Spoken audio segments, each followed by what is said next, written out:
Good morning and welcome to the new edition of Dr. Lamba's Awakening Call. For the second time, China has played a very devious game, basically based on Machiavelli. They are indulging into a strategy of assertion. They have named 15 places which are within the jurisdiction of Arunachal Pradesh, a province of India, a state of India, which China claims to be part of it. And this has not happened for the first time, it has happened for the second time. But what happened on 29th of December 2021, they have named not one, not two, but 15 new places. And this renaming by itself is meaningless, but there are certain nuances which cannot be ignored. And it's particularly important in view of the latest law passed by the State Council in October 2021, that the Chinese land boundary law. Now, anybody would say, well, China passes a law and changes a name within another country, how does it affect? But it does.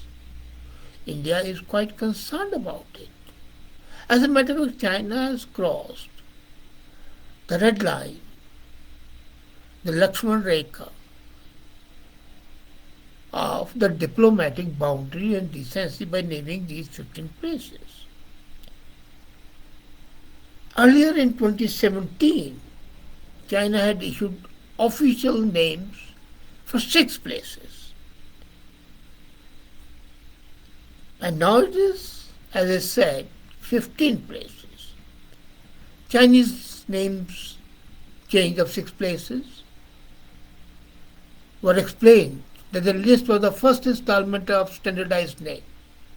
And that came soon after Dalai Lama visited Arunachal Pradesh. If you analyze the Chinese land border law, it suggests that it has serious implications because although it doesn't impact India directly within China, it can create problems. The Chinese law states that this law would not impact the past agreements. And India has learned the hard way that the China implements the agreements in breach of their terms. They signed the Panchshila, and next morning we find an attack in Nifa. They don't believe in implementation of the agreement, they believe in breach of the agreements. Now this new law has 5 dimensions, and I'm amazed that the Minister of Foreign Affairs of India has not taken into consideration these nuances. First, People's Republic of China sets up boundary markers on all its land borders to clearly mark the border. And since they claim Israel, Arunachal Pradesh to be their own, they are going to place the boundary markers inside India. They already have built villages inside India. So when the boundary markers are there, unknown to India, but China knows it, and then satellite imagery would be there, and they'll say, well, they have been there, and India agrees to it. The second is that the People's Liberation Army and Chinese People Armed Police Force have the responsibility of maintaining security along the border. Third, it prohibits any part from indulging in any activity in the border area which would endanger social security and affect China's friendly relations with the neighboring countries, but not that it affects the relations with the countries which are not friendly. Thirdly, fourthly, it states that the China would take up education and propaganda in order to solidify the sense of community of China, to promote the spirit of China, to defend the unity and the territorial integrity of China, to strengthen the citizen sense of the country. Now, what would happen is that China would be, in fact, indulging in propaganda against the neighboring countries, typically India, Vietnam, and other countries.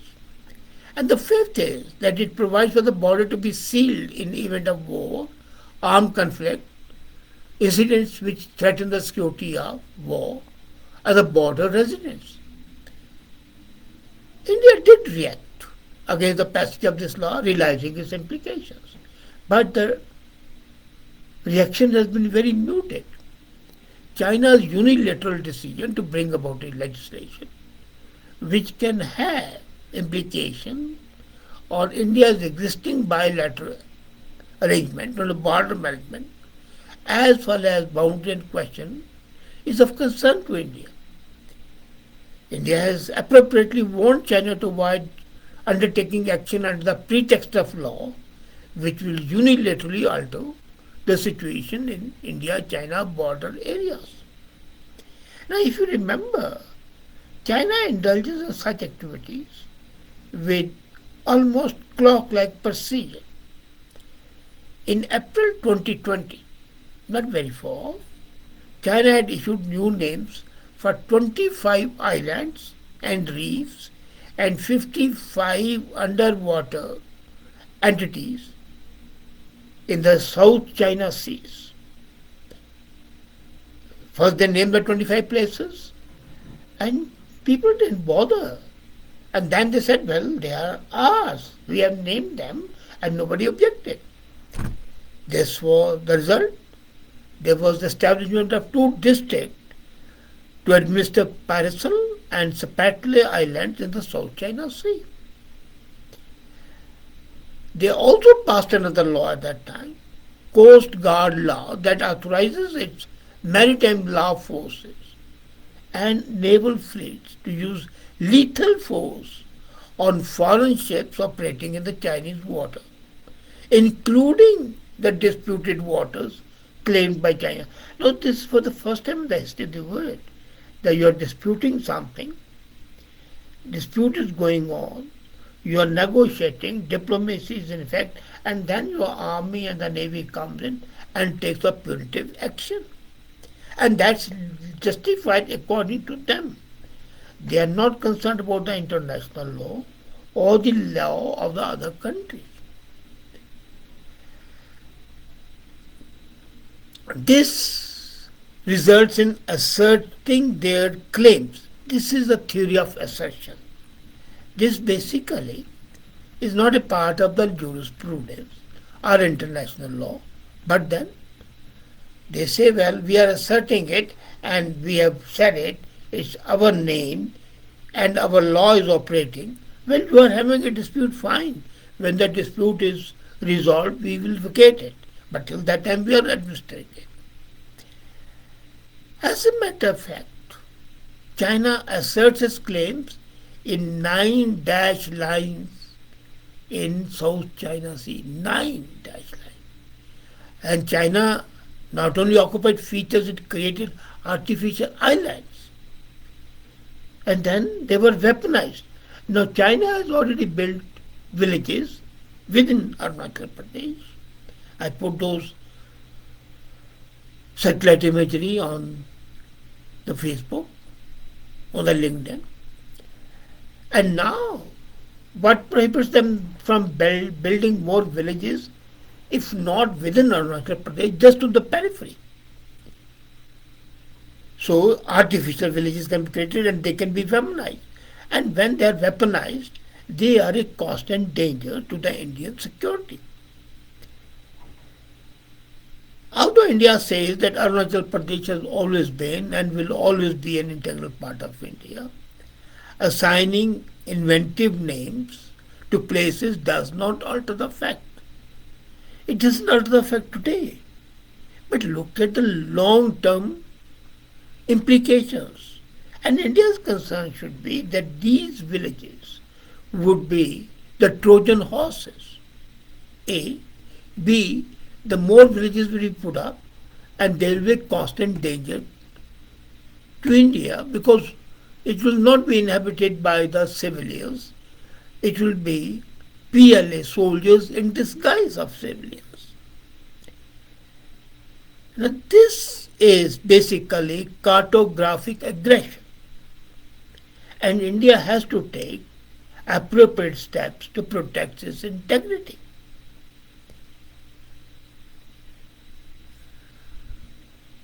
It has to be seen as such.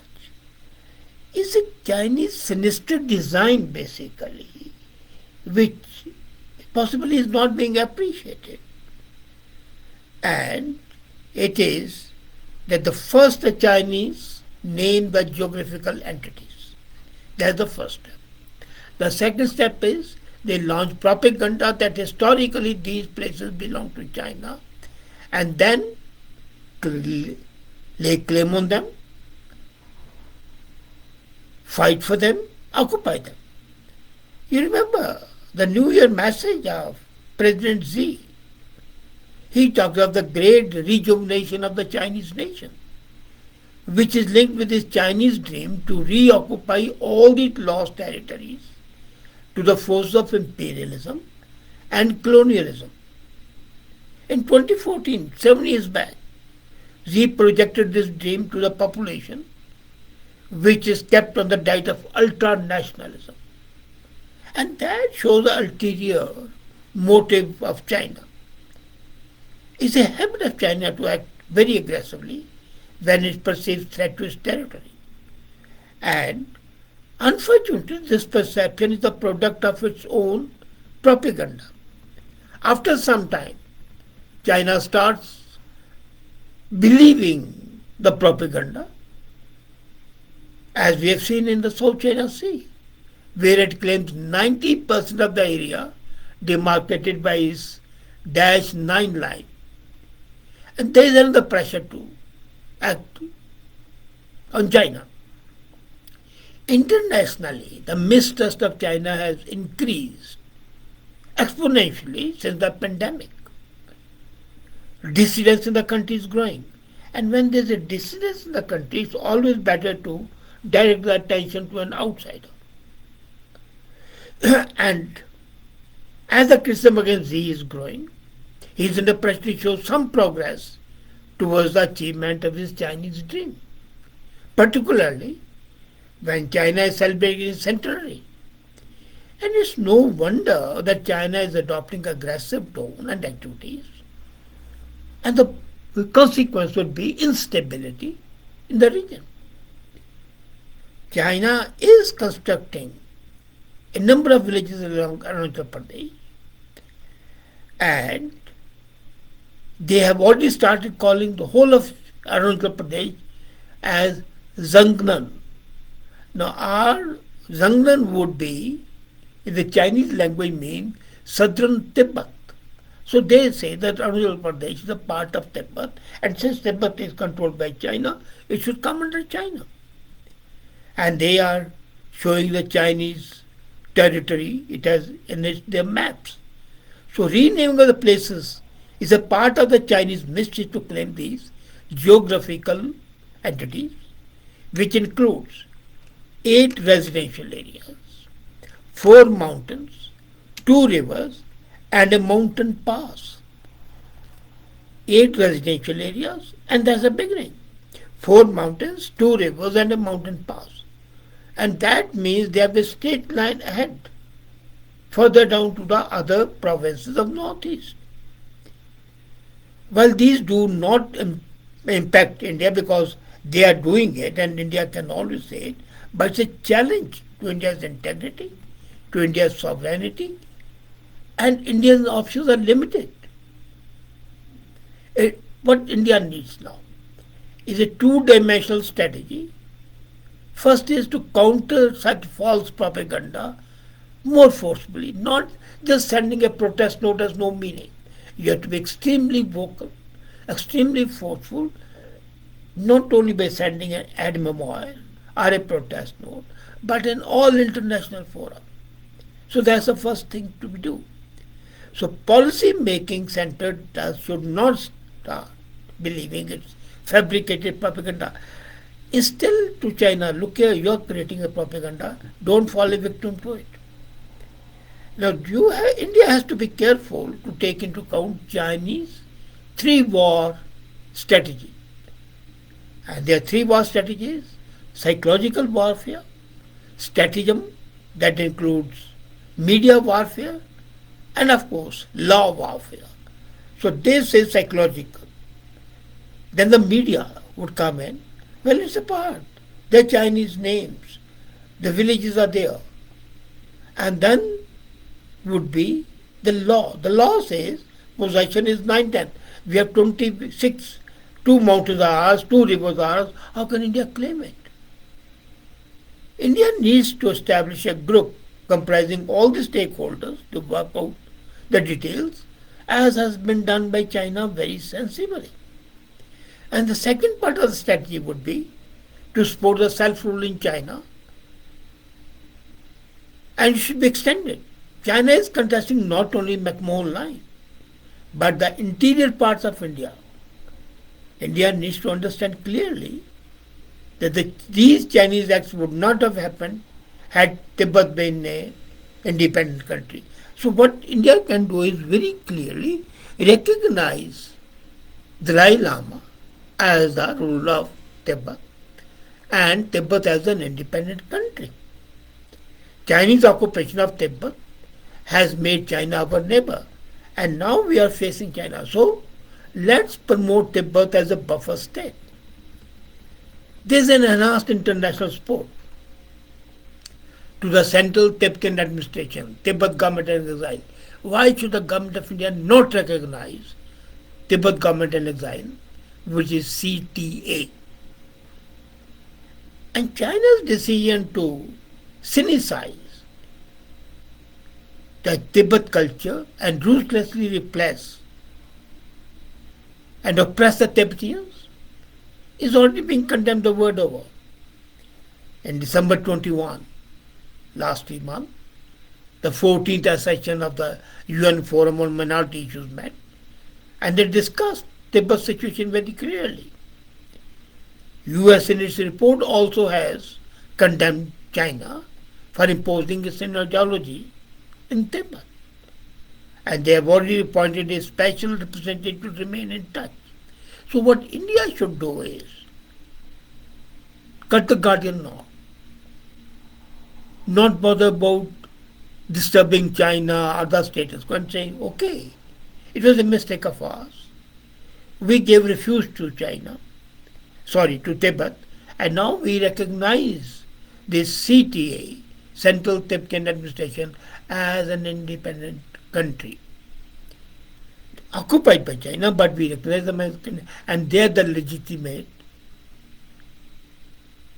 government of Tibet, not the Chinese appointed government. So basically, India should openly support Tibetan freedom. Last year in March, the Free Tibet supporters had come out in the streets of Paris to mark the 62nd century anniversary of their celebration. Why can't India support it? And why can't India do it? The four most important thing is to ensure self-rule in Tibet. And it should maintain very close ties with CTA. One should do it.